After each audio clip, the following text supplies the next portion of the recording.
And welcome to success speaks. मैं हूं आपके साथ Aditi. Difficulty strengthens the mind and labour does the body. इसी के साथ हम आज जानेंगे कि हमारे आज के कैंडिडेट ने कितनी डिफिकल्टीज के साथ अपने एग्जाम्स को क्लियर किया और थर्ड रैंक हासिल किया। हमारे साथ स्टूडियो में मौजूद है Junaid Ahmed. Hi Junaid, welcome to the studio. Thank you ma'am. और हमारे साथ हमारे एक्सपर्ट गुरु A.K. मिश्रा जी भी मौजूद हैं। सर, आपसे हम प्रोग्राम के दौरान ज़रूर आपकी एक्सपर्ट एडवाइस लेंगे, लेकिन दर्शकों के लिए ये यहाँ पर जाना ज़रूरी है कि कैसे जुनैद या ऐसे कैंडिडेट्स जो हैं एग्जाम्स में अपीयर होते हैं और सफलता से आगे बढ़ते हैं। Maybe it's because of the gurus like you and maybe इनकी मेहनत की वजह से ये इस पॉइंट पर पहुँचते हैं। पर जुनैद, सबसे पहले आपसे मेरा सवाल ये है कि जब आप मेहनत कर रहे होते हैं तो क्या ये दिमाग में होता है कि पास होना है, या जब आप मेहनत कर रहे होते हैं तो ये सोचते हैं कि आई एम गेनिंग एक्सपीरियंस? तो कैसे लगता है आपको, आप एक्सपीरियंस गेन कर रहे हैं या एक गोल होता है, बस वहां तक पहुंचना होता है? आई थिंक गोल होना तो बहुत इंपॉर्टेंट है लाइफ में, बिकॉज उसके बिना तो लाइफ डायरेक्शनलेस रहती है। बट पर्टिकुलरली अगर सिविल सर्विसेज की बात करें तो आई वाज लकी एनफ, मेरे पास कुछ सीनियर्स थे जिन्होंने मुझे काफ़ी एडवाइस किया। अच्छा, तो उन्होंने हमेशा एक यही बात बोली थी कि सिविल सर्विस जो जर्नी है ना उसको एंजॉय करना चाहिए। जब आप प्रिपेयर कर रहे हो तो आपको बहुत कुछ सीखने को मिलता है और वो आपकी पर्सनालिटी को इम्प्रूव करता है। तो गोल तो माइंड में रहना ही चाहिए, but you should enjoy the journey also. तो आप अननेसेसरी प्रेशर मत लो, जर्नी एंजॉय करो तो गोल एंड में आपको मिल ही जाएगा। But third rank, that's quite something. तो आप बहुत ही फोकस्ड होंगे। क्या क्या रहा आपकी तैयारियों में, कैसे चैलेंजेस आपने फेस किए? Tell us about that. Preparation I started in 2014। तो अभी तो ये मेरा फिफ्थ अटेम्प्ट था। So last year I got revenue services.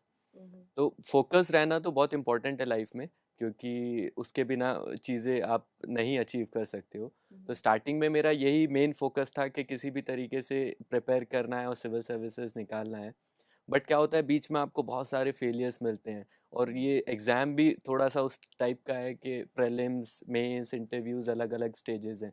तो मैंने भी बहुत सारे फेलियर्स देखे प्रीलिम्स में, मेंस में। बट यही है कि एक वो रहता है कि आप फेलियर्स को किस पर्सपेक्टिव में देखते हो। एग्जैक्टली। तो I have always seen them as a learning curve, जो कि जिस उन फेलियर्स ने मुझे बहुत कुछ सिखाया, जो आज मैं हूँ उन फेलियर्स की वजह से हूँ।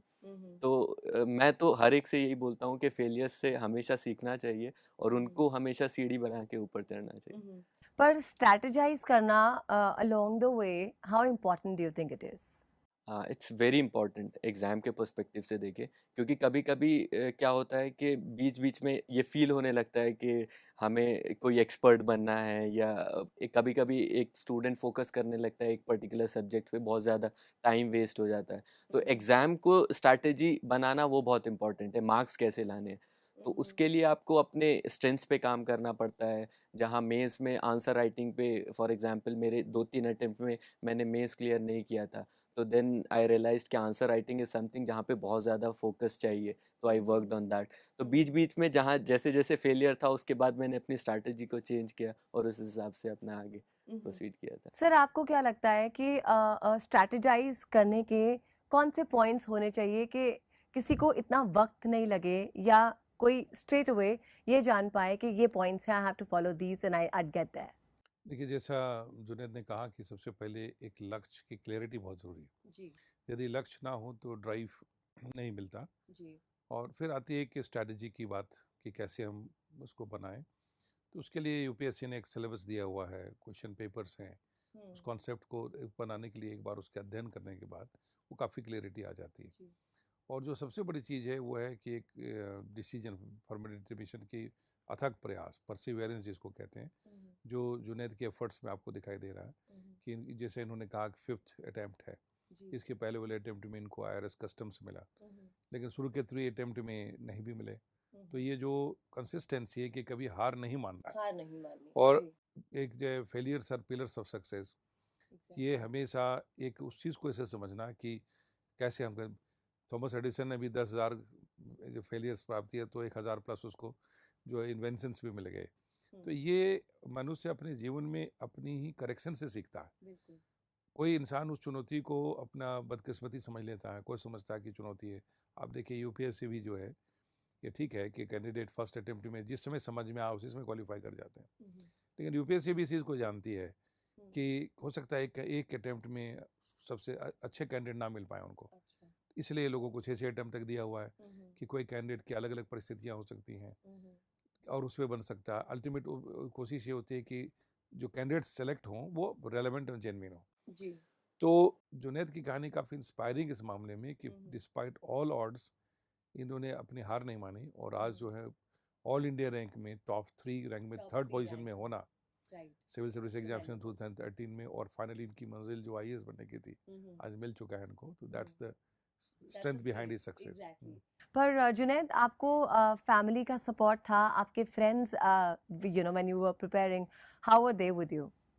फैमिली का आई थिंक सपोर्ट होना बहुत इम्पोर्टेंट होता है आप क्योंकि अपनी फैमिली के साथ रहते हैं? नहीं, मैं तो नहीं, अभी जब प्रिपरेशन के टाइम पे मैं दिल्ली आ गया था, अच्छा। तो उस टाइम पे तो नहीं था, बट मॉरल सपोर्ट और फाइनेंशियल सपोर्ट सारी चीज़ें होती हैं। कभी भी जैसे फेलियर्स देखे मैंने, तो सबसे पहला कॉल फादर या मदर का ही रहता था कि कोई नहीं, चलो नेक्स्ट ईयर अच्छा हो जाएगा। तो वो आपको बहुत स्ट्रेंथ देता है चीज़ों को आगे कैरी करने में। और फ्रेंड्स और teachers I think they play an important role, क्योंकि जब आप प्रिपेयर कर रहे होते हो तो वहाँ पे आप किस ग्रुप में रहते हो, आप कैसे पढ़ रहे हो, वो बहुत मैटर करता है। तो मेरा जो ग्रुप सर्कल था वो लकीली वो बहुत अच्छा एक वो था, तो हमारा डिस्कशंस जो होता था चीज़ों पे, तो वो इसी एग्ज़ाम से रिलेटेड होता था, तो वो काफ़ी हेल्प करता है। तो ये इम्पोर्टेंट है कि आप किस ग्रुप में आप रह रहे हैं, किस उसमें रह रहे हैं, तो वो आपको काफ़ी हेल्प करता है।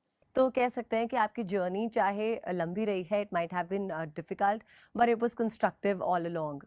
But sir, when it comes to syllabus, syllabus की तैयारी एक स्टूडेंट कैसे करता है और किस तरह से वो अपनी शॉर्टकमिंग्स को ओवरकम करके आगे बढ़ता है? I think we should discuss that. Yes Junaid, सबसे पहले एक बार फिर से आपको बहुत बहुत बधाई कि आपने 2018 सिविल सर्विस एग्जामिनेशन में ऑल इंडिया 3rd रैंक प्राप्त किया और आप इस मंजिल को प्राप्त कर चुके हैं। पिछले बार भी आपको IRS कस्टम्स मिला है। आप चाहते तो बीच में कहीं भी आप कंप्लासेंट होकर रुक सकते थे, लेकिन आप रुके नहीं। लेकिन इस पूरे प्रोफेशन में जो लोग शुरू करते हैं बहुत सारे कंस्ट्रेंट रहता है, and it is said well begun is half done. तो इस मामले में आपकी जो ये पूरी जो जर्नी है, सफ़र है, वो 5 अटेम्प्ट का है। तो आप थोड़ा सा ये बताएं अपने एक्सपीरियंस से, वो क्या चीज़ें जो मिस कर गई आपको शुरू के अटेम्प्ट्स में, जो आपने करेक्ट किया जिससे आपको एक सक्सेस मिला? शुरू में जो नए कैंडिडेट्स आते हैं, क्योंकि यूपीएससी का अगर हम देखें सिलेबस और बाकी चीज़ें वो बहुत वाइड है, तो सबसे पहली तो चीज़ ये समझना कि what is the demand of this exam. It takes a lot of time for new candidates to understand this thing. जितना जल्दी आप ये समझ जाएंगे उतना जल्दी आप क्रैक कर लेंगे। और उसकी की सर ने जैसे बोला सिलेबस और प्रीवियस ईयर्स पेपर्स हैं। अभी स्टार्टिंग में क्या होता है, हम लोग बुक्स पढ़ने के चक्कर में उन चीज़ों को नेग्लेक्ट कर जाते हैं। तो फर्स्ट थिंग जो बेसिक वो है, मैंने भी कुछ मिस किया 2-3-4 महीने, वो सिलेबस और प्रीवियस ईयर्स पेपर पे फोकस रखना चाहिए। स्टार्टिंग में एटलीस्ट 1-2 महीने उनको प्रॉपर एनालिसिस करना चाहिए ताकि उसे एकदम एक क्लैरिटी आ जाए कि करना क्या है। कि करना एग्जैक्टली क्या है। और दूसरा क्या है कि जो हम लोग स्टार्टिंग में जब स्टार्ट करते हैं तो एनसीईआरटीज़ जो बुक्स हैं वो बहुत इंपॉर्टेंट है, क्योंकि वो आपका एक बेस डेवलप करती हैं। तो उनको जल्दी ख़त्म करने के चक्कर में हम लोग उनको प्रॉपर वो ध्यान नहीं देते हैं उन पे। तो फोकस के साथ एनसीईआरटीज़ को अगर पढ़ेंगे तो वहाँ आधा चीज़ कवर हो जाती है। तो वहाँ पे एक मेन फोकस रहना चाहिए। और तीसरी चीज़ जो है कि कभी-कभी क्या होता है कि स्टूडेंट्स को लगता है प्रीलिम्स, मेंस, इंटरव्यू ये सब डिफरेंट अलग-अलग स्टेजेस हैं, जबकि पूरा एक इंटीग्रेटेड स्टडी है। तो मैंने भी स्टार्टिंग में प्रीलिम्स पे ज़्यादा फोकस किया, तो मेंस में मेरा क्लियर नहीं हो पाया था। तो इसमें क्या होता है कि आपको एक पूरा इंटीग्रेटेड स्टडी रखनी है। उसी चीज़ को ऑब्जेक्टिव वे में आप कैसे देखते हो, उसी चीज़ को आप सब्जेक्टिव वे में मेंस में कैसे लिखना है, उसी चीज़ को इंटरव्यू में आपको कैसे आंसर करना है, आपका ओपिनियन उस चीज़ के ऊपर। It is all interconnected. That is all interconnected. तो वो आपको एक इंटीग्रेटेड वे में पढ़ना है। तो ये चीज़ें आप जितनी जल्दी समझ जाएंगे उतनी जल्दी सिविल सर्विसेज क्रैक कर सकते but does the pressure often get to you? वो तो होता है, प्रेशर तो होता है, क्योंकि कंपटीशन इतना ज़्यादा है, उसके बाद आपको चीज़ें भी कवर करनी होती हैं। लेकिन वही है कि आप कैसे हैंडल करते हो। तो एक गोल आप जब आपके सामने होता है तो उस प्रेशर को हैंडल करने की ताकत भी आ जाती है। एग्जैक्टली। तो हमेशा उस डेडिकेटेड वे में अगर आप देखेंगे तो हमेशा उसको हैंडल करें। राइट। यहाँ पर हमें रुकना होगा एक छोटे से ब्रेक के लिए, लेकिन हम जल्दी लौटेंगे, आप कहीं मत जाइएगा।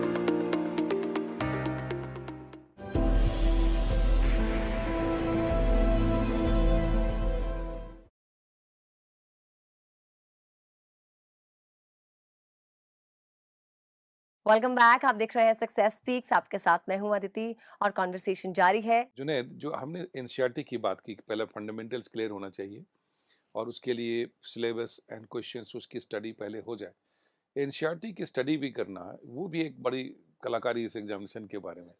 तो उसको कैसे पढ़ना चाहिए और किस स्टैंडर्ड से पढ़ना चाहिए, ये दिमाग में बहुत क्वेश्चन होता है स्टूडेंट का। उसके बारे में आपकी क्या राय है? आई थिंक कुछ लोग बोलते हैं कि 6 से 12 तक की एनसीईआरटीज आर गुड, बट मैंने 9th से स्टार्ट किया था बिकॉज ऑलरेडी उसमें कवर हो जाता है और आप ग्रेजुएशन के बाद आ रहे हैं तो 9th से आप आराम से समझ सकते हैं चीज़ों को। तो 9th से लेके 12th की जो एनसीईआरटीज हैं वो ठीक हैं अगर आप पूरा सिलेबस कवर करने का देखें। इकोनॉमी बट किसी को मान लो उसको फंडामेंटल्स क्लियर नहीं है तो they can go. They can go for 6 class NCERTs और उनसे स्टार्ट कर सकते एक इसमें और क्वेश्चन आता है कि ओल्डेस्ट एनसीईआरटी पढ़ें या न्यू पढ़ें। आपके सामने भी आया होगा ये डिलेमा, कि उसके बारे में आपकी क्या राय होगी? हैं। एक्चुअली मैंने तो ओल्ड एनसीईआरटीज पढ़ी थी हिस्ट्री की, एंशियंट मेडिवल मॉडर्न, तो काफ़ी अच्छी बुक्स हैं वो लिखी हुई हैं। फिर उसके बाद मैंने नेक्स्ट अटेम्प्ट्स में थोड़ा सा कल्चर पे फोकस है यूपीएससी का, प्रीलिम्स में भी मेंस में भी, तो मैंने कहा नई भी पढ़ लेते हैं। तो नए मैंने जो हिस्ट्री की पढ़ी वो भी काफ़ी अच्छी हैं। तो both are equally good, content आपको दोनों में उतना मिलेगा, अच्छा मिलेगा। बस ये है कि आप किस तरीके से उसे पढ़ रहे हैं अच्छे से।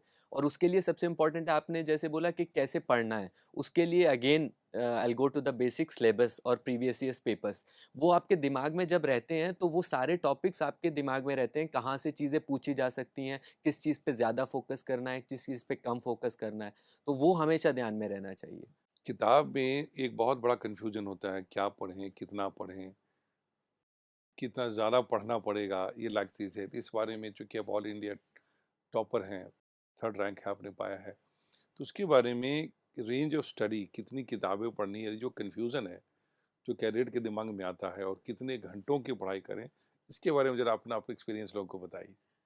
बुक से रिलेटेड, बुक्स क्या, मैं कंटेंट से ही रिलेटेड अगर बात करूँ सिविल्स में, सबसे इम्पोर्टेंट आप कंसाइज करिए उसको जितना हो सकता है। जहाँ मैंने घटाना है, घटाना है प्रिसाइज करना। और उसको रिवीजन करना है। जितना ज़्यादा कंसाइज करेंगे, जितना ज़्यादा रिवाइज करेंगे, उतना आसान हो जाएगा क्रैक करना। अब जैसे बुक्स हैं, एनसीईआरटीज तो बेसिक्स हो गई, आपको जो करनी ही है। तो उसके बाद क्या होता है कि मल्टीपल बुक्स हैं मार्केट्स में, आप कोई भी उठा सकते हैं। लेकिन मेरा सजेशन ये रहता है कि हमेशा सिर्फ एक रेफरेंस बुक लें। अब वो जैसे जो भी पॉपुलर बुक है, जैसे लक्ष्मीकांत है पॉलिटी के लिए, तो that is a good book, वो सारी चीज़ें कवर कर देती है। लेकिन कभी कभी क्या होता है, प्रीलिम्स में कुछ क्वेश्चन आ जाता है, वो पता नहीं किसी बुक से मिलता है, तो कैंडिडेट्स क्या करते हैं, वो पूरी बुक पढ़ लेते हैं। तो there is no use of such thing, उसमें टाइम ज़्यादा वेस्ट होता है। तो आई विल सजेस्ट कि एनसीईआरटीज पे फोकस रखें और एक रेफरेंस बुक रखें, वहाँ पे फोकस।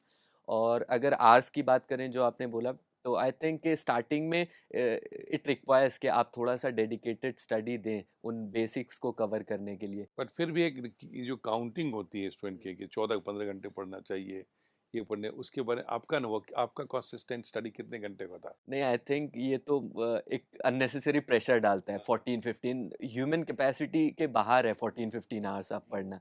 उसके बाद आप अगले दिन उतना प्रोडक्टिव वो नहीं नहीं हो दे सकते, पाएंगे, आपकी एफिशिएंसी। एफिशिएंसी खत्म हो जाती है। तो आई विल सजेस्ट कि आपकी जितनी कैपेसिटी है, मैं टाइम को फोकस नहीं करता था, मैं क्या करता था कि टारगेट्स फिक्स करता था कि सपोज एक एनसीईआरटी है तो I have to finish in 2 days. तो उसमें मुझे कैसे भी, चाहे मैं वो 10 घंटे ले रहा हूँ चाहे 4 घंटे, मुझे वो फिनिश करनी है। तो I use to keep my targets, daily targets, weekly targets, वो फिनिश करने रहते थे। तो अब आप कुछ लोग 4 घंटे 5 घंटे पढ़ के ही बहुत कुछ समझ जाते हैं और वो किसी को ज़्यादा भी लगता है। किसी को ज़्यादा लगता है। तो it depends on individual to individual, but I will say कि फिक्स योर टारगेट्स, जो पढ़ाई के टारगेट्स हैं, वो टाइम जितना भी हो रहा है वो आप मैनेज। एक जो रीडिंग स्किल की जो बात है सिविल सर्विसेज का, कि पढ़ना है, तो पढ़ाई करते करते कोर्स करना, और इसलिए बहुत ज़्यादा लोग एक्सटेंसिव हो जाते हैं, कई पंचवर्षीय योजनाओं में लग जाते हैं कि हम अभी करेंगे। ठीक है, कुछ कमी रही तो करेक्ट करना है।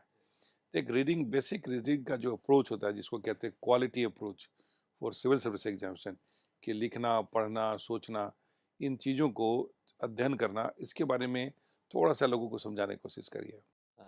First thing, I don't know कितने लोग मेरे से एग्री करेंगे, but UPSC is not looking for experts. वो स्पेसिफिकली बोलते हैं कि we need general understanding of all the subjects from the candidates, जो गाइडलाइंस में भी देख। गाइडलाइंस में भी दिया हुआ है। तो कभी कभी क्या होता है, हम अननेसेसरी चीज़ों पे एक्सपर्ट बनना चाहते हैं या फोकस करते हैं उसमें टाइम ज़्यादा वेस्ट होता है। तो आई विल सजेस्ट कि जनरल अंडरस्टैंडिंग आप कैसे लेते हो, कोई भी पर्टिकुलर इशू है उसको उसकी एप्लीकेबिलिटी सोसाइटी में किस तरीके से है, एक जनरल अंडरस्टैंडिंग आपको एक पॉलिसी मेकर की तरह समझने के लिए वो होना चाहिए। एक्सपर्ट्स के लिए तो वहाँ पे लोग बैठे हैं उस चीज़ को देखने के, और वो आप बाद में भी कर सकते हैं। तो इस तरीके से आपको एक जनरल अंडरस्टैंडिंग रखनी है। अब जैसे न्यूज़पेपर है, अब लोग न्यूज़पेपर में 2-2 3-3 घंटे कभी-कभी लगा देते हैं, बहुत टाइम वो निकल जाता है। तो उसमें भी उतना टाइम की रीडिंग ज़रूरत नहीं होती है, क्योंकि जब आपको पता है आपका सिलेबस क्या है, आपका क्वेश्चंस कहाँ से आ रहे हैं और जो आपके इंपॉर्टेंट टॉपिक्स हैं आपको वो ही पढ़ने हैं। मतलब अपने जो सिलेबस की गाइडलाइंस हैं उन पे और उसका यदि फोकस्ड हो तो वो जो अननेसेसरी मेहनत है, टाइम है, वो बचेगा। वो बच जाए। अभी आपने न्यूज़पेपर की बात की, न्यूज़पेपर रीडिंग भी बहुत टाइम लग जाता है। कई स्टूडेंट जो है कई-कई घंटे पूरे पूरे दिन निकाल देते हैं। एक न्यूज़पेपर के लिए स्मार्ट और रिलेवेंट स्टडी के लिए कितने न्यूज़पेपर पढ़ने चाहिए और कितने देर के लिए पढ़ने चाहिए? स्टार्टिंग में तो आई विल सजेस्ट कि क्या होता है जब नए आते हैं तो उस टाइम पे तो बहुत टाइम वेस्ट होता है। तो मैं तो सबसे बोलता हूँ कि स्टार्टिंग में अवॉइड करना चाहिए, एटलीस्ट 1-2 महीने सिर्फ रीडिंग के लिए पढ़ना चाहिए कि क्या चल रहा है, क्या है उस टाइप से। उसके बाद जब आपका सिलेबस थोड़ा-सा कवर हो जाता है, आपको जानकारी जनरल हो गई। अंडरस्टैंडिंग हो जाती है, उसके बाद आपको फोकस करना चाहिए न्यूज़पेपर्स पे। तो एटलीस्ट 2 ढाई महीने के बाद ये फोकस आना चाहिए। अब न्यूज़पेपर्स को किस तरीके से पढ़ना है? आई सजेस्ट कि 40-45 मिनट्स मोर देन सफिशिएंट होते हैं न्यूज़पेपर के लिए, यूपीएससी फोकस्ड स्टडी के लिए। तो उसमें जो एरियाज़ हैं जहाँ पे आपको फोकस करना है, एक तो आपको पॉलिटिकल न्यूज़ और जो लोकल न्यूज़ हैं, ये सारी चीज़ों को तो बिल्कुल अवॉइड करना है। वो बहुत अट्रैक्टिव होता है पढ़ने के लिए और सुनने के लिए, बट वो जितना हो सके अवॉइड करना है। तो और जहाँ फोकस जो रिलेवेंट है पढ़ना, टेक फॉर एग्जांपल एक इर्रेलेवेंट न्यूज़पेपर मान लो हिंदू की बात करते हैं, जो स्टूडेंट्स बहुत ज़्यादा उसको फ्रीक्वेंटली देखते हैं, या इंडियन एक्सप्रेस को सीरियस स्टूडेंट पढ़ रहे होते हैं इंग्लिश में। तो उसमें आप थोड़ा स्पेसिफिकली बताइए कि किस चैप्टर पे और कैसे उसको पढ़ना चाहिए, जो कंक्लूड करना चाहिए, उसके बारे में थोड़ा बताइए। सबसे इम्पोर्टेंट तो एडिटोरियल्स हैं जो आते हैं, क्योंकि वो आपका ओपिनियन बिल्डअप करते हैं। कोई भी पर्टिकुलर इशू अगर चल रहा है उससे रिलेटेड आपका जो ओपिनियन मेंस में लिखना है या इंटरव्यू में देना है, तो एडिटोरियल्स पे तो मेन फोकस रहना चाहिए।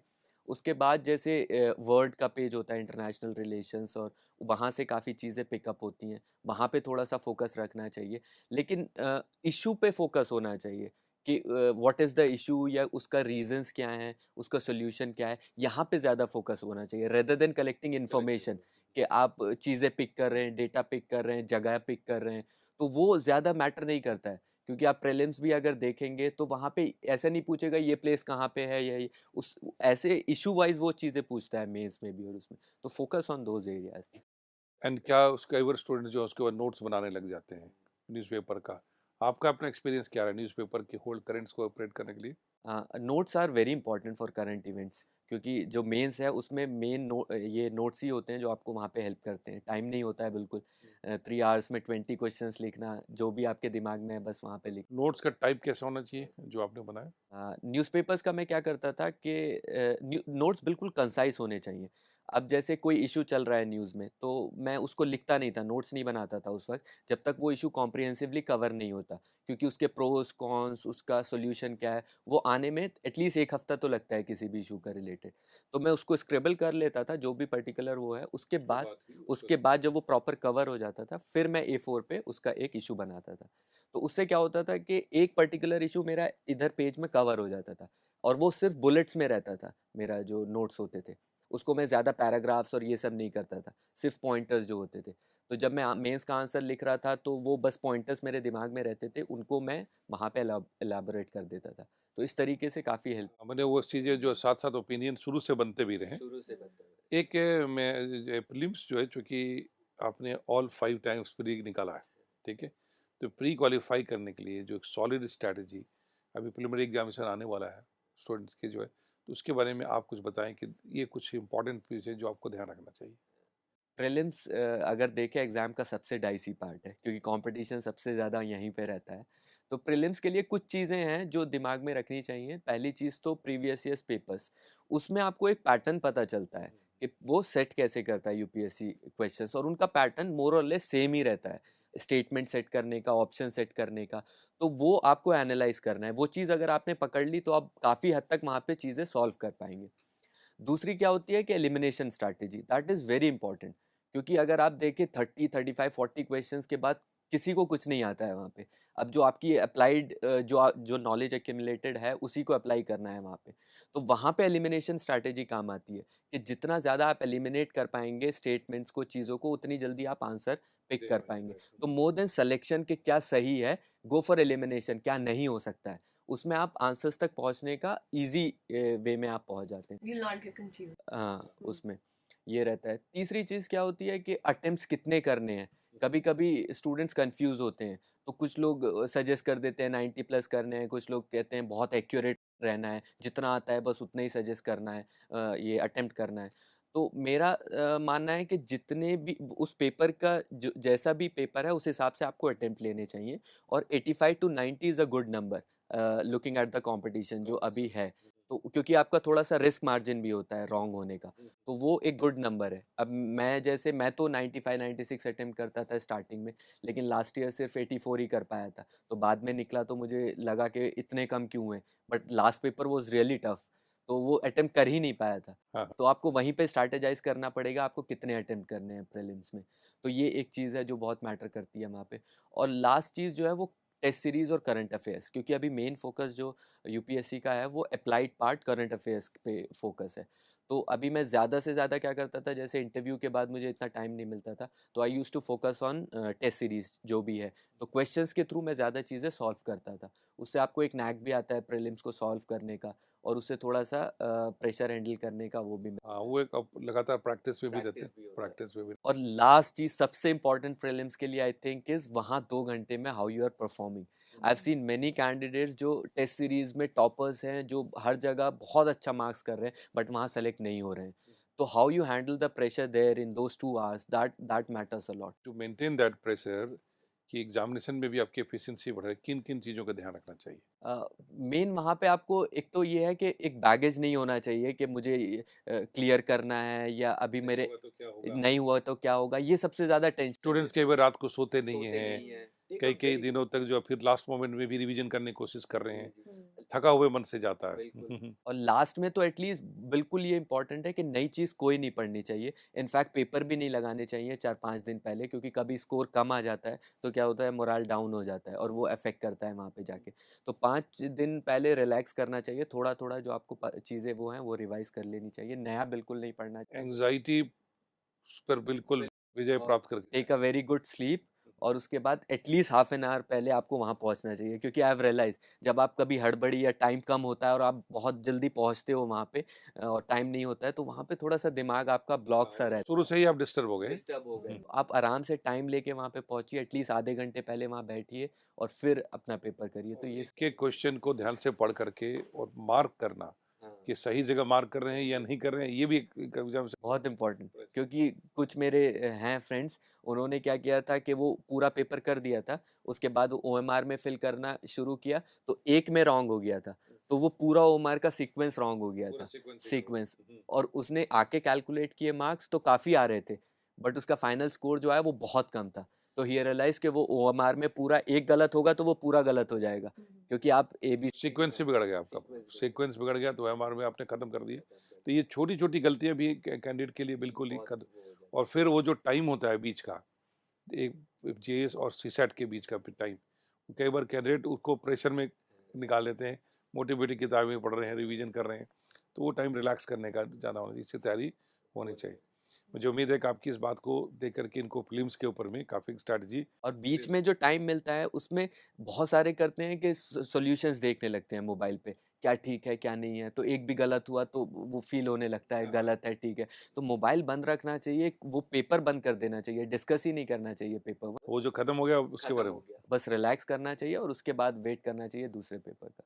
सर आपसे जानना चाहूंगी कि जो आप बात कर रहे हैं प्रीलिम्स की और एग्जामिनेशन की, ऑल राउंड्स और इंटरव्यू की, इसके अंदर सबसे इम्पोर्टेंट पार्ट कौन सा होता है और कौन सा पार्ट ऐसा होता है जिसमें सबसे ज्यादा प्रेशर रहता है?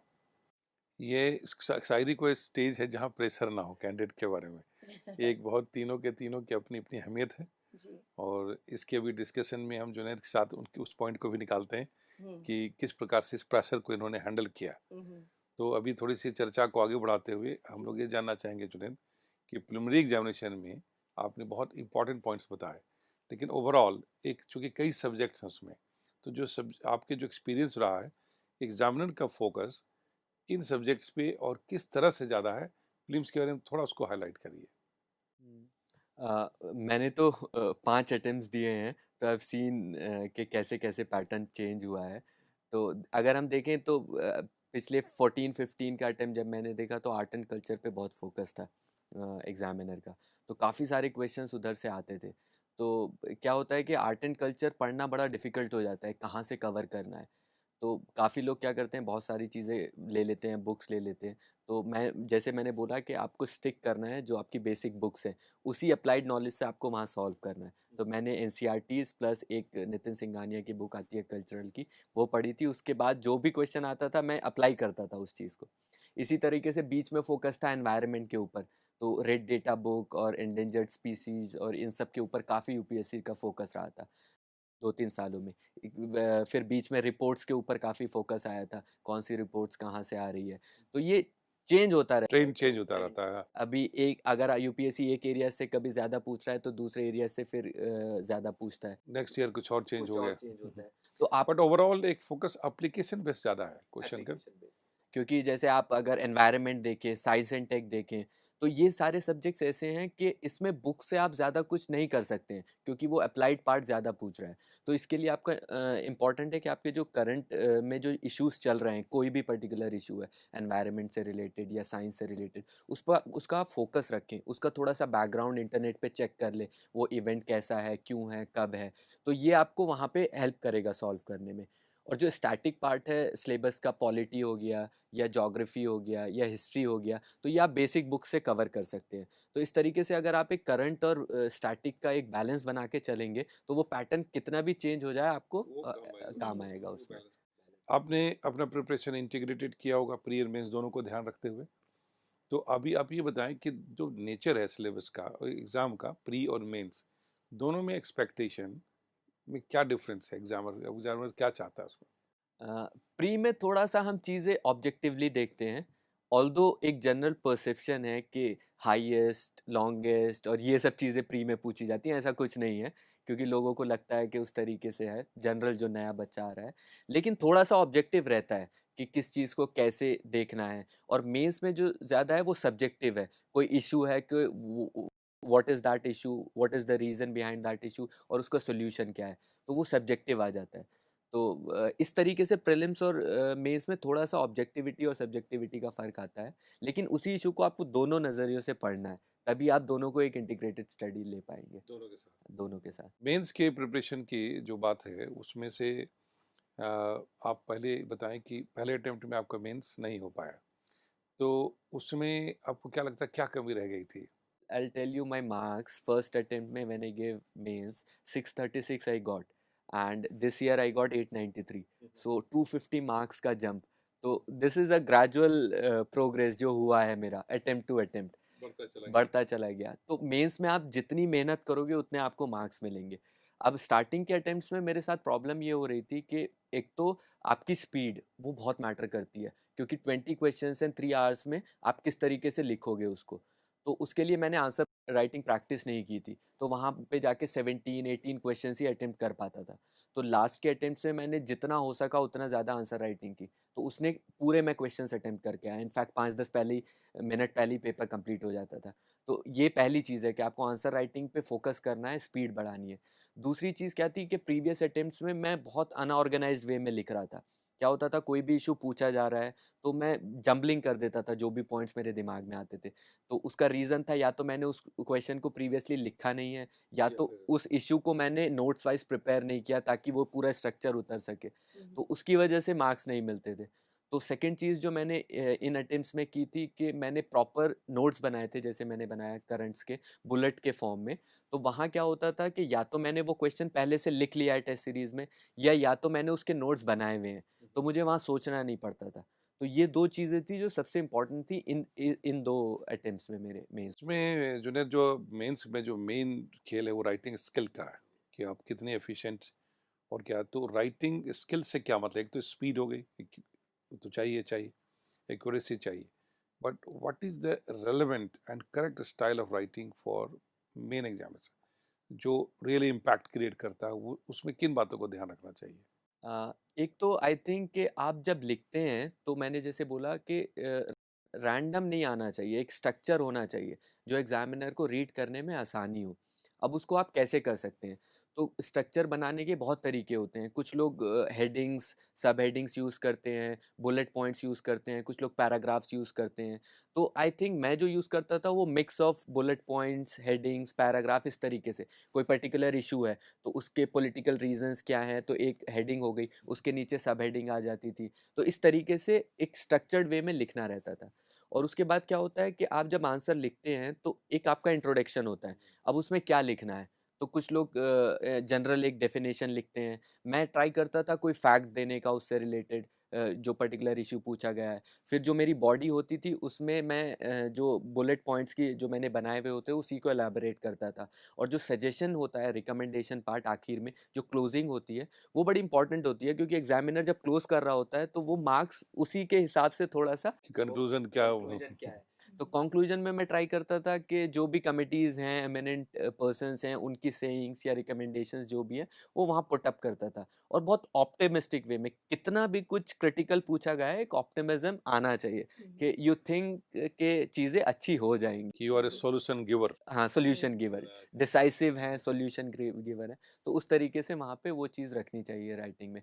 और एक और चीज़, उसके बाद आप वैल्यू एडिशन होता है आंसर्स में, आप वो कितने भी लेवल पे कर सकते हैं। कुछ लोग डायग्राम्स बनाते हैं, कुछ लोग फ्लो चार्ट्स बनाते हैं, कुछ लोग एग्जाम्पल्स पहले से प्रिपेयर करते हैं, वो पुट करते हैं। तो इस तरीके से आप वैल्यू एडिशन कर सकते हो। जैसे एग्जाम्पल्स आते हैं तो एग्जामिनर को समझने में इतनी वो नहीं होती, डायरेक्ट उसको पता लग जाता है what you want to convey या what you want to say. तो ये चीज़ें भी आप इंक्लूड कर सकते हैं आंसर में। जनरल स्टडीज पेपर 1 की थोड़ी चर्चा करते हैं कि उसके बारे में, चूंकि हर पेपर का नेचर अलग अलग है, तो पेपर 1 के बारे में जो आपका अनुभव है वो शेयर करिए कि आपने हिस्ट्री, कल्चर, वर्ल्ड ज्योग्राफी और सोसाइटी, इन तीनों का बैलेंस बनाते हुए कैसे पढ़ाई की और किस तरह से आप उसको स्कोरिंग बना पाए?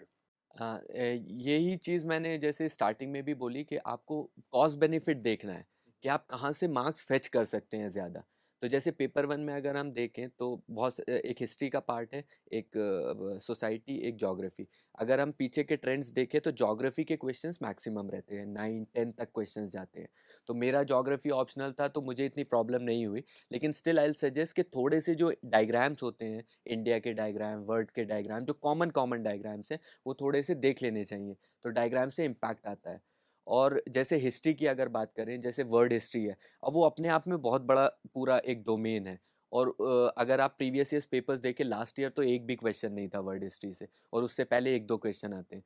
तो अगर आप उस पे अननेसेसरी फोकस करेंगे तो आप वहाँ मार्क्स नहीं ला पाएंगे, भले ही से आप नॉलेज गेन कर लें, हाँ हाँ। लेकिन एग्जाम में मार्क्स नहीं ला पाएंगे।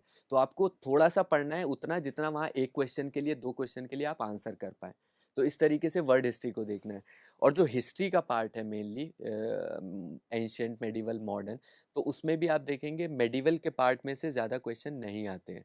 तो उस पे आपको अननेसेसरी टाइम फोकस नहीं करना है। मेन क्वेश्चन आते हैं एंशिएंट में से, वो भी कल्चरल के पार्ट में, art and culture. Art and culture पे। तो फोकस ऑन दैट एरिया, क्योंकि मॉडर्न हिस्ट्री में से जो भी क्वेश्चन आएंगे वो हमने मॉडर्न हिस्ट्री बहुत अच्छे से पढ़ी होती है, वहाँ पे ज़्यादा फोकस होता है हिस्ट्री का। आइडिया है कि पूरी एक बार स्टडी बेसिक्स होनी चाहिए, बेसिक्स होनी चाहिए, focus in areas, in areas पे होना चाहिए। आर्ट एंड कल्चर हो गया और मॉडर्न मॉडर्न वर्ल्ड का, और वर्ड पे थोड़ा सा आपको कम वो करना चाहिए। मॉडर्न इंडिया पे ज़्यादा हाँ, फोकस। मॉडर्न इंडिया पे। तो और ये हर पेपर का है कि आपको देखना है किन एरियाज में आप मार्क्स फेच कर सकते मॉडर्न इंडिया में भी Focus जुनैद कहाँ से आपको दिखाई दिया कि फोकस सबसे ज़्यादा एग्जामिनर जो है मॉडर्न इंडिया में कहाँ कर रहा है ज़्यादा? हैं। मॉडर्न इंडिया में अभी क्या है ना कि देखिए, स्टार्टिंग जो क्वेश्चंस हैं कि मॉडरेट्स, एक्सट्रीमिस्ट और उनका रोल और गांधी जी का, वो सब खत्म हो गए हैं। तो अभी वो क्या फोकस कर रहे हैं कि कुछ कंपैरिजंस कर रहे हैं, जैसे दो पर्सनालिटीज़ के बीच में, गांधी अंबेडकर के बीच में क्वेश्चन आया था। तो ये सब चीज़ें ऐसी हैं जो आपको अप्लाई करना पड़ेगा। ये कहीं पे भी आपको बुक में नहीं मिलेगा कि आपको दो पर्सनालिटीज़ का कंपैरिजन मिल जाए। या हाइपोथेटिकल क्वेश्चन आया था कि if Gandhi would not have been there, तो हमारा नेशनल मूवमेंट का कोर्स क्या होता। तो ये सब क्वेश्चंस ऐसे हैं जो कि आपको अप्लाई करके ही यूज़ करने हैं। तो आपको एक बेसिक अंडरस्टैंडिंग बनानी पड़ेगी और अपना माइंड वहाँ पे अप्लाई करना पड़ेगा। मॉडर्न हिस्ट्री में। तो इट्स इस मोर तरीके common sense it's more than of common या सेंस कि आप कैसे आप यूज़ कर रहे हैं वहाँ पे। जब वो स्टडी करते हैं तो उसके साथ-साथ ये चीज़ों को डेवलप कर ये डेवलप करना चाहिए। एक इंक्विजिटिव माइंड होना चाहिए, तभी आप यूपीएससी के क्वेश्चंस को पहले से प्रेडिक्ट कर पाओगे किस तरीके से पूछ सकता है। मोर प्रैक्टिकल उसमें। जुनैद, एक इसमें अब थोड़ी-सी चर्चा हम ज्योग्राफी का भी कर लेते हैं। आपने जिस तरह से हिस्ट्री की बड़ी इंटरेस्टिंग ढंग से किया। ज़रा वर्ल्ड ज्योग्राफी जो पेपर 1 का सिलेबस है, उसमें किन बातों को ध्यान रखना चाहिए और कैसे तैयार करना चाहिए? आपने क्या किया ये बताइए? ज्योग्राफी की अगर हम देखें तो हमेशा एक आध क्वेश्चन स्टैटिक ऐसा रहता है जो ऑप्शनल टाइप का होता है, तो मेन प्रॉब्लम वहीं आती है, बाकी तो मोस्टली करंट रिलेटेड होते हैं। तो आई विल सजेस्ट कि जैसे उन क्वेश्चंस के लिए एक जीसी लियोंग बुक आती है, that is a good book. NCERTs के अलग वो अगर आप पढ़ेंगे तो बेसिक अंडरस्टैंडिंग कौन सा वेदर कहाँ पे कौन सा क्या चीज़ें हैं वो आपको आइडिया हो जाता है। तो वो बुक पढ़ लेनी चाहिए, तो static part most of the times cover हो जाता है उससे।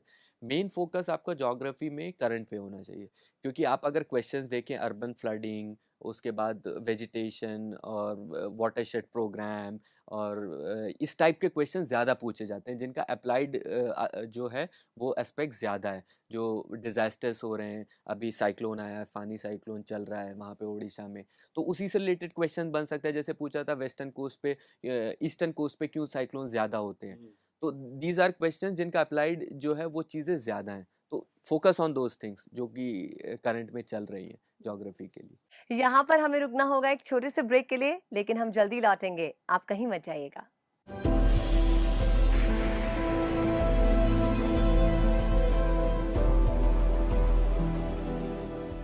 हेलो, मेरा नाम ऋषिता गुप्ता है। मेरी यूपीएससी सिविल सेवा परीक्षा 2018 में 18वीं रैंक आई है। ये मेरा पहला अटेम्प्ट था और मैंने Chanakya IAS academy north Delhi branch, जो कि ऑट्रम लेन मुखर्जी नगर में स्थित है, वहाँ से अपनी क्लासरूम कोचिंग लिया है। और मैं सभी टीचर्स को, स्टाफ को बहुत थैंक यू करना चाहती हूँ कि उन्होंने पूरी जर्नी में बहुत हेल्प की है। धन्यवाद।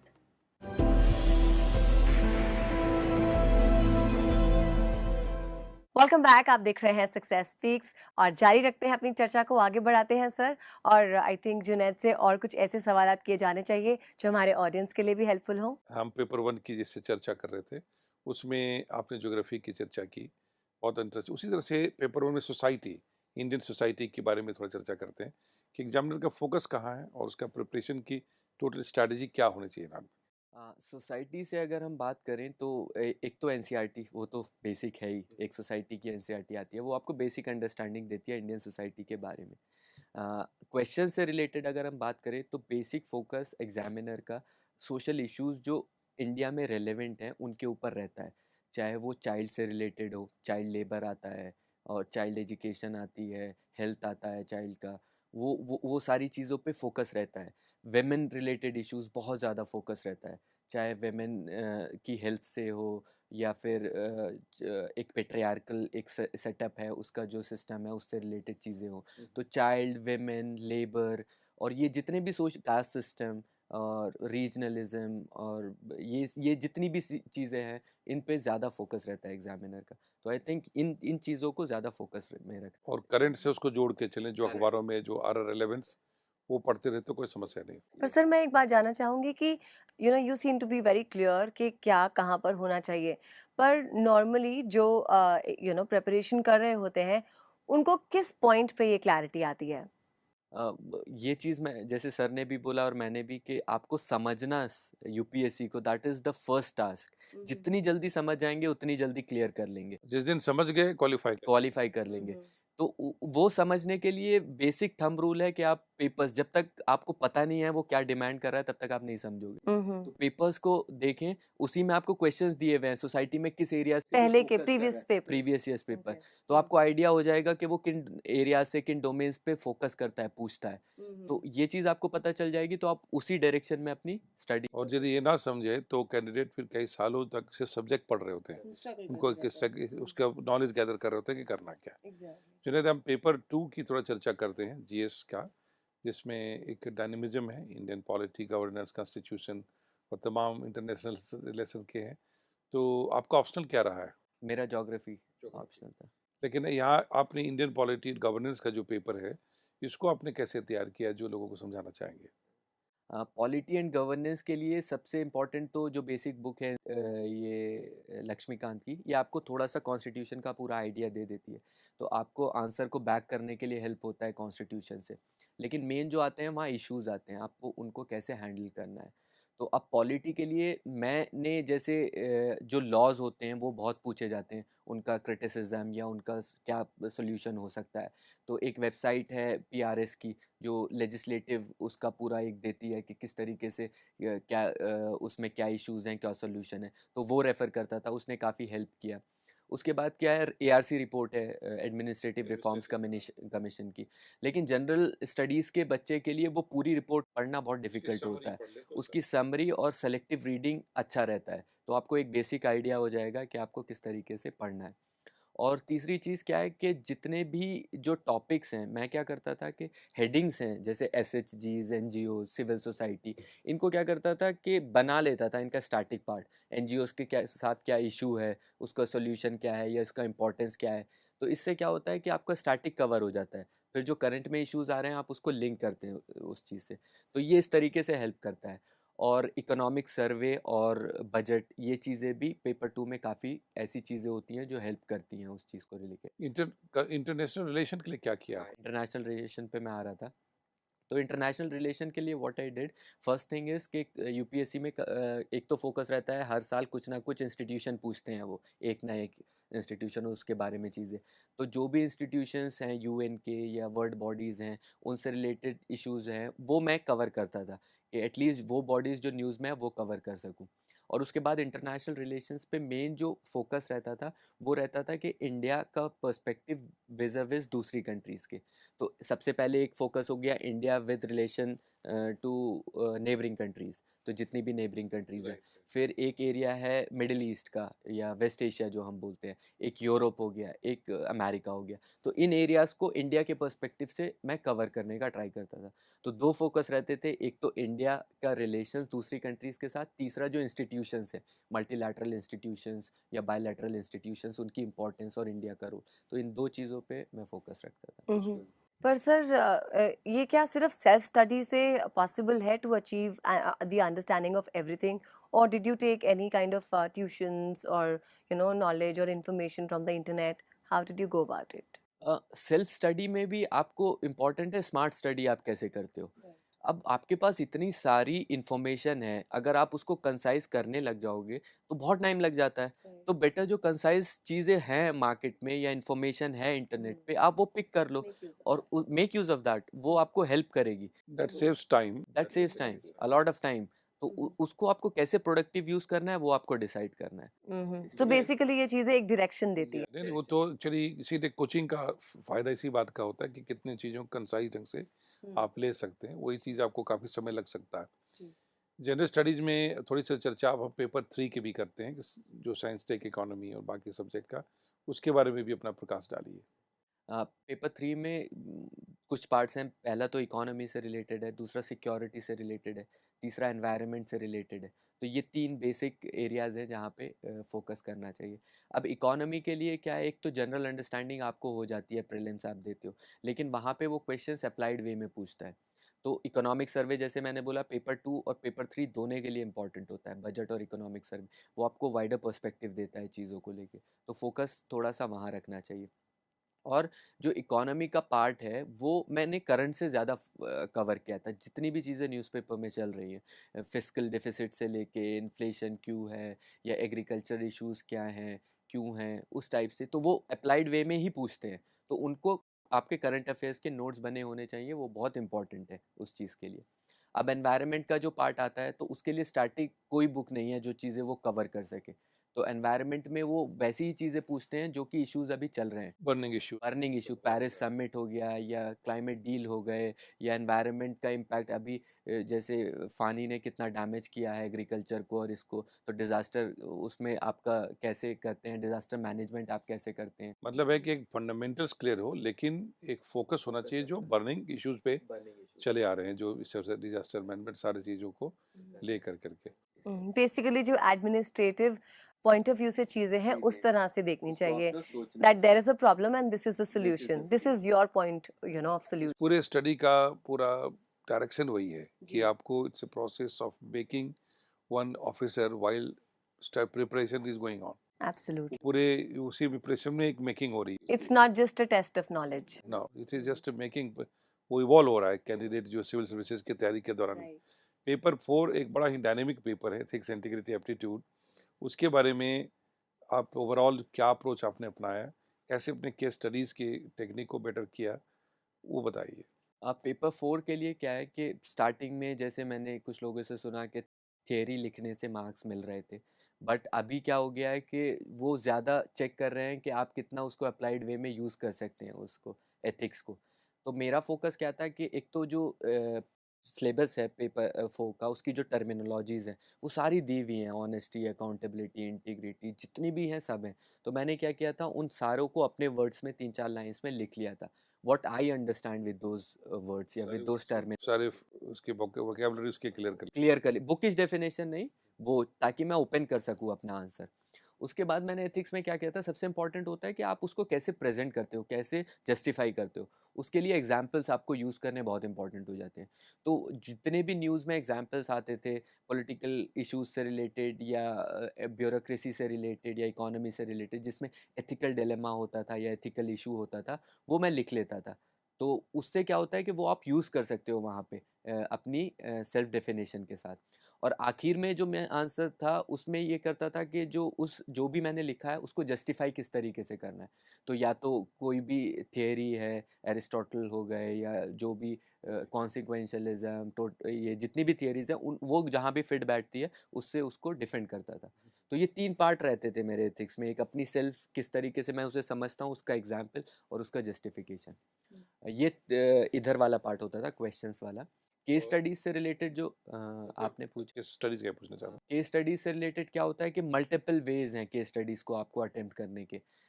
बस कुछ चीज़ें ध्यान में रखनी चाहिए। जैसे फर्स्ट चीज़ ये है कि आपको एक डिसाइसिव आंसर देना है कि उसको में आपको दिखना चाहिए आपकी पर्सनालिटी कि आप डिसीजन मेकर हो।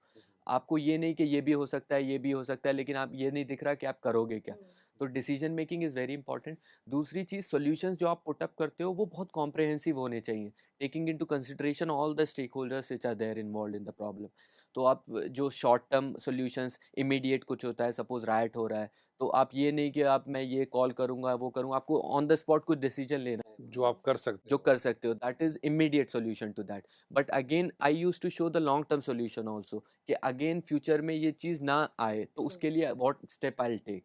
तो ये चीज़ इरेडिकेटिंग इराडिकेटिंग द टोटल उसको कैसे करना है, लॉन्ग टर्म उसको दिखाता था। और एंड में फिर वही कि आप उसको जस्टिफाई किस तरीके से करते हैं, कि आपने सपोज एक डिसीजन लिया। एथिक्स में इट इज़ नॉट कि ब्लैक एंड वाइट है कुछ, आप डिसीजन ले सकते हो कुछ भी, बट इट मैटर्स कि how you are justifying. Justifying the process. तो उसको जस्टिफाई करने के लिए you can use theory part, you can use examples, you can use constitution, जिसमें ये सारी चीज़ें हैं, या एग्जाम्पल्स यूज कर सकते हैं। तो इस तरीके से मेरा बेसिक लेआउट केस स्टडीज से रिलेटेड रहता था। सो बेसिकली सर ये सिर्फ ग्रास्पिंग है और उसको सही तरह से it's the way to put it rightly. In every step it is all if step जो कैंडिडेट है उसको दिखाना है कि मेरे अंदर ये ऑफिसर लाइक क्वालिटी है, exactly, officer like qualities. Thinking ये है, मेरा अप्रोच है, and I am the best candidate suitable for civil services, ताकि एग्जामिनर उसके हिसाब से उसको सेलेक्ट करे। यही इसकी खासियत है। एक्चुअली जब आप लिखते हैं कुछ और एग्जामिनर चेक कर रहा होता है, तो ये personality is there in front of him, कि in what way you are thinking, आपके क्या आपके थॉट्स हैं, तो आपको उसी तरीके से प्रेजेंट करना है कि वो इमेज बने कि हाँ आपको है। ये पर्सनालिटी टेस्ट सिर्फ जो है फाइनल इंटरव्यू भी नहीं होता, ये साथ साथ चल रहा है हर स्टेज पे, प्रोसेस में चला जा रहा है। अब थोड़ी सी चर्चा ऐसे पेपर की करते हैं जुनेद। जैसे पेपर में 2 एस्से हैं, दोनों का नेचर भी अलग अलग है। एक थोड़ा प्रकाश डालिए ओवरऑल कि एस्से में अच्छा करने के लिए कैंडिडेट को किन बातों का ध्यान रखना चाहिए। ऐसे आई थिंक कि एक तो कोई सेपरेट ये स्टडी या strategy I don't think it is required, क्योंकि जब आप अपने जीएस पेपर्स कंप्लीट कर लेते हैं, आपका करंट चीज़ें कवर हो जाती हैं, तो आपको एक ब्रॉड आइडिया हो जाता है, उसी को आपको ऑर्गेनाइज करके इम्प्लीमेंट करना है चीज़ों को। तो वो सबसे इम्पॉर्टेंट है, आप किस तरीके से करते हैं। अब ऐसे में क्या होता है कि लिखने के बहुत सारे तरीके हैं। आप कुछ लोग हेडिंग्स में भी यूज़ करते हैं, कुछ लोग सीधा एक कंटिन्यूअस फ्लो में लिखते हैं। तो ये आपके अपने स्ट्रेंथ के ऊपर होता है, कोई फिक्स रूल नहीं है कि आपको ऐसे इसी सीधे तरीके से लिखना। लिखना है। तो कभी भी कोई कैंडिडेट को ये नहीं समझना चाहिए दूसरे का एसे पढ़ इसे कॉपी करने की जरूरत कॉपी करने की ज़रूरत नहीं है। अब आते हैं कि एसे को आपको किस तरीके से लिखना है। तो सबसे इम्पोर्टेंट चीज़ है कि एक तो टाइम तो वैसे ही डिवाइडेड होता है, 3 आवर्स है तो 1.5 घंटे का आपका एक एसे के लिए टाइम रखना चाहिए। आपको इसको ओवरशूट नहीं करना चाहिए, अदरवाइज विल कॉम्प्रोमाइज़ ऑन 1.5 घंटे के लिए 1.5 घंटे के लिए एक एसे यू राइट। टोटल 3 आवर्स हैं। तो 2 एसेज़ हैं। तो अब 1.5 घंटे आप एक एसे को दे रहे हैं। अब इसमें क्या होता है कि आपको सीधा जंप नहीं करना है कि स्टार्ट कर देना है लिखना। क्योंकि क्या होता है कि एसे के लिए इट्स इम्पोर्टेंट कि आप एक रफ लेआउट बनाएँ पहले, उसके बाद आप स्टार्ट करें लिखना। एक स्ट्रक्चर पॉइंटर्स क्रिएट करें। तो 15 minutes at least I used to give for that rough layout. उसमें क्या होता है जैसे सपोज़ मैंने टॉपिक पढ़ा, तो उसमें जो भी मेरे फ्लडिंग हो रही है वो सब मैं नोट डाउन कर लेता था। उसके बाद मैं उसको ऑर्गेनाइज़ करता था ऊपर-नीचे, कौन-सा पॉइंट कहाँ पे लाना है, कौन-सा पॉइंट नीचे लाना है। तो ये चीज़ें आपको करनी पड़ेंगी 15 मिनट्स में, ये बहुत इंपॉर्टेंट होती राइट एट दैट टाइम। है एट दैट टाइम, और उसके बाद आपको स्टार्ट करना है। एक्चुअली उन्होंने स्ट्रक्चर खड़ा कर लिया। सो बेसिकली किसी भी टॉपिक के आसपास आपके क्या थॉट्स है पहले उनको गैदर किया जाए। स्ट्रक्चर है कि फिर उनको पहले क्या लिखना है, segregate बाद किया में क्या लिखना है। अभी आप क्या होता है कि अगर आप लिखना शुरू कर दो, तो सपोज़ आप लिख रहे हैं और आपको आपने लिख दिया और एक बहुत इंपॉर्टेंट पॉइंट है, फिर एंड में रियलाइज़ हो रहा है। If you put that point in between somewhere तो वो फ्लो ख़राब करता है एसे का। तो आपको वो प्रॉपर पहले से बनाना पड़ेगा। फिर दूसरी चीज़ क्या होती है कि एसे में सिलेक्शन ऑफ एसे कि अब उन 4 में से आपको क्या सेलेक्ट करना है, कौन-सा वो करना है। तो ये इनफैक्ट पहला क्वेश्चन होना चाहिए आफ्टर मैंने सेकंड में लिया। तो सिलेक्शन के लिए इम्पोर्टेंट है कि आपकी कुछ स्ट्रेंथ होती हैं।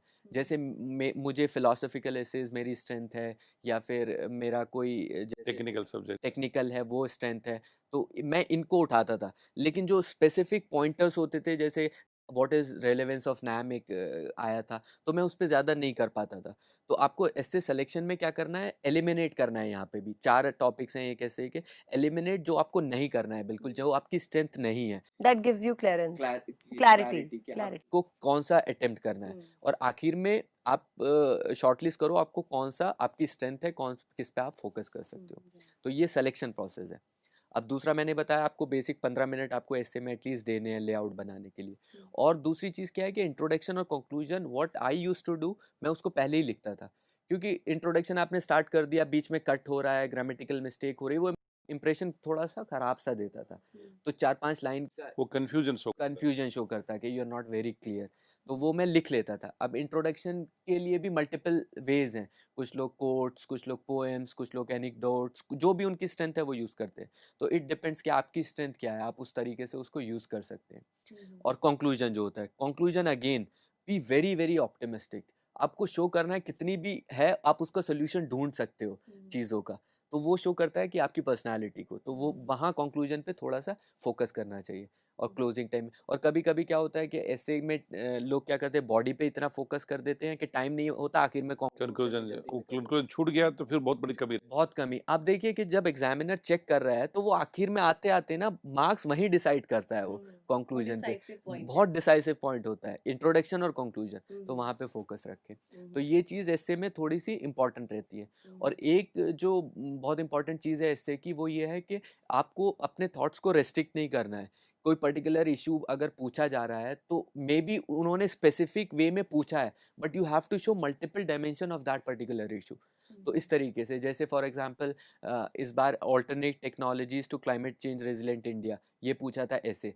तो एट फर्स्ट ये लगता है कि बहुत टेक्निकल है, इसमें क्लाइमेट चेंज में आपको कैसे टेक्नोलॉजीज का यूज़ करना है बोले, बट मैंने उसमें सारी चीज़ें डाली थी। वेमेन का डोमेन भी डाला था कि वेमेन कैसे क्लाइमेट चेंज को अफेक्टेड है और वो कैसे वो कर सकती हैं, पोवर्टी कैसे अफेक्टेड है और उसको कैसे सोल्यूशन कर सकते हैं, हिस्ट्री में जो हमारे क्लाइमेट चेंज के स्ट्रक्चर्स हैं हमने कैसे उसको टैकल किया है, वो भी सब डाला था। तो have a very broad viewpoint जिसको आप ऐसे में इम्बाइब कर सके और लिख सके। उससे क्या होगा, एग्जामिनर को पता चलेगा ये मल्टीपल डायमेंशंस में सोचता है और होगा। तो इस तरीके एक लैटरल थिंकिंग का कॉन्सेप्ट उसमें वेव कर गया। जुनैद, आपका चूंकि सारे पॉइंट्स बहुत, आपके कॉन्सेप्ट बहुत क्लियर हैं, तो एक हम चाहेंगे कि आप ऑप्शनल के बारे में भी थोड़ी बात करते हैं कि ऑप्शनल का सिलेक्शन कैसे करना चाहिए और आपने कैसे किया। ऑप्शनल के लिए आई फील के सबसे इम्पोर्टेंट आपका इंटरेस्ट होता है कि आप क्या इंटरेस्ट है आपका। अब मेरे लिए था कि इंजीनियरिंग मैं करके आया था, but I was not that good in engineering, और वो लेना मेरे लिए बहुत डिफिकल्ट हो जाता। तो मैंने क्या किया कि सब्जेक्ट्स देखे तो मुझे ज्योग्राफी, हिस्ट्री, पॉलिटिकल साइंस, ये 3 मुझे लगा कि ठीक सब्जेक्ट्स हैं और मैं पढ़ सकता हूँ। तो व्हाट आई डिड, मैंने थोड़ा-थोड़ा स्टार्ट किया हिस्ट्री पढ़ना, क्योंकि जनरल स्टडीज़ में भी ये आपको पढ़ना ही है। बिल्कुल ठीक। तो I didn't directly jump to कि मुझे यही लेना है, मैं सीधा पढ़ लेता हूँ। आखिर में क्या होता है, आपका इंटरेस्ट नहीं है तो मार्क्स नहीं ला पाएँगे वहाँ पे। तो मैंने थोड़ा-थोड़ा पढ़ा, एक-एक बुक उसकी पढ़ी, देखी, तो ज्योग्राफी वाज़ समथिंग जिसको मुझे इंटरेस्ट आया और आई फेल्ट कि ज्योग्राफी में मैं कर सकता हूँ अच्छे से वो। तो यहाँ जो सबसे इंटरेस्टिंग बात निकल के आई कि कई बार ग्रेजुएशन में इंसान कंपल्सन में कोई सब्जेक्ट पढ़ लेता है लेकिन इंटरेस्ट नहीं होता, इंटरेस्ट नहीं लेकिन यूपीएससी में बिना इंटरेस्ट का आप नहीं पढ़ होता। सकते। Interest take a subject with your interest, चाहे आपका बैकग्राउंड है या नहीं है, दिस इज वन थिंग। और दूसरी चीज़ कि कभी-कभी स्टूडेंट्स क्या करते हैं कि बहुत स्ट्रांग होते हैं ग्रेजुएशन वाले सब्जेक्ट में। सपोज़ टेक्निकल कोई इंजीनियरिंग का सब्जेक्ट है, बट एक मार्केट में परसेप्शन है इंजीनियरिंग में मार्क्स नहीं आते हैं या उसका कंटेंट नहीं है या मटेरियल नहीं है, तो वो छोड़ देते हैं उसको, दूसरे सब्जेक्ट पे चले जाते हैं। जबकि वो उनका स्ट्रांग पार्ट है, उनको ज़्यादा चाहिए नहीं, उसमें थोड़ा-सा पढ़ के they can secure marks there. तो आपको अपनी स्ट्रेंथ पे फोकस करना है। डोंट सी कि दूसरे को मार्क्स आ रहे हैं या मार्केट में क्या है, अगर आप उसको कैपिटलाइज कर सकते हो अपनी स्ट्रेंथ को, गो फॉर इट। क्योंकि हमने इंजीनियरिंग सब्जेक्ट्स में देखा है 350 मार्क्स क्रॉस हुए हैं, मैथमेटिक्स में इस बार 362 स्कोर है। तो if it is your strength, go for it. Don't think कि दूसरा क्या ले रहा दूसरा ले रहा है या दूसरे किस में नंबर आ रहा है, किस में नहीं आ रहे हैं, है, ये नहीं सोचना है। सब्जेक्ट वो लेना चाहिए जो खुद की अपनी तैयारी कर सके जो है। तो ये 2 चीज़ें ध्यान रखनी चाहिए। अच्छा, एक हम थोड़ा पर्सनालिटी टेस्ट के बारे में जानना चाहेंगे। आपने एक से ज़्यादा इंटरव्यू दिया, तो ओवरऑल आपका अनुभव क्या रहा पर्सनालिटी टेस्ट का? पर्सनालिटी टेस्ट के लिए तो एवरीवन नोज के knowledge they have already tested, what they are looking for is your personality, whether you have certain traits which they are looking for और नॉट। और जैसे मैंने दिए हैं इंटरव्यूज, जो मुझे फीडबैक मिला और जितना मैंने बात करी, तो कुछ ट्रेट्स हैं जो दे लुक फॉर। नॉलेज तो एक चीज़ हो गई, आई थिंक उसमें सबसे पहले आता है आपका decisiveness, whether you are decisive और नॉट, यू आर ओपिनियनेटेड और नॉट, आपका ओपिनियन है या कुछ नहीं है, clarity of thought, that is very important, expression, that plays an important role. Then एक positivity, optimism, energy is very important वहाँ पे, क्योंकि बॉडी लैंग्वेज आपकी बहुत अच्छी होनी। एक अच्छा होना चाहिए, वो रिफ्लेक्ट करना चाहिए, क्योंकि administration is a very difficult job, इतना प्रेशर आता है वहाँ पे, और आपकी एक पॉजिटिविटी, ऑप्टिमिज्म उस चीज़ को हैंडल करने में आसान करती है। तो वो चीज़ दे आर लुकिंग फॉर कि आप पॉजिटिव हो या नहीं हो, ऑप्टिमिस्ट हो चीज़ों को लेके। तो ये सारे ट्रेट्स खासकर ध्यान में रखने चाहिए। अब वहाँ पे अगर मैं शेयर करूँ कुछ चीज़ें अपने इंटरव्यूज़ की, तो जैसे वहाँ वो लोग सिचुएशंस क्रिएट करते हैं देखने के लिए कि आप कैसे रिएक्ट करते हो। अब मेरा बोर्ड था विनय मित्तल सर का, तो वो क्या किया कि 5-10 मिनट बाद अपना पार्ट ख़त्म करके वो उठ गए और ही स्टार्टेड रोमिंग। अब वो मेरी चेयर ऐसी थी तो he was standing behind me. अब मेरा आधा दिमाग वहाँ था कि मतलब वो कर क्या रहे हैं? अब I was replying to the person who was in front of me, but दिमाग वहीं पे था। बट इन ए वे अब मुझे पता नहीं वो उन्होंने इंटेंशनली किया या अनइंटेंशनली किया, बट अगर मेरा फोकस थोड़ा भी इधर-उधर होता तो मतलब मैं आंसर नहीं कर पाता। तो ये सारी चीज़ें कुछ-कुछ ऐसी हैं जो वहाँ पे देखनी पड़ती You have to be alert. हैं। और दूसरी चीज़ क्या है कि आपका फोकस खराब नहीं होना। खराब नहीं होना चाहिए। दूसरी चीज़ क्या है कि 5 बोर्ड मेंबर्स होते हैं। अब they will shoot up questions, 5-5 questions, 6-6 questions. तो क्या होता है कि उसमें बहुत सारे आपको नहीं भी आते हैं। तो उसमें पैनिक करने की ज़रूरत नहीं है।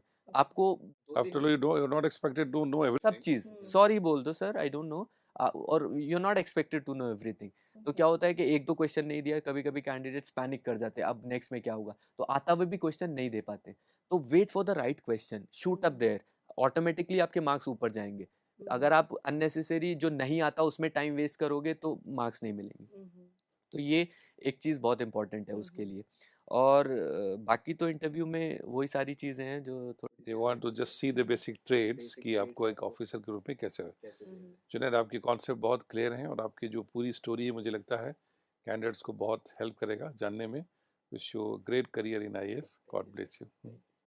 Sure, it's the clarity that's, got you where you are right now. Many, many congratulations and all the best for your future.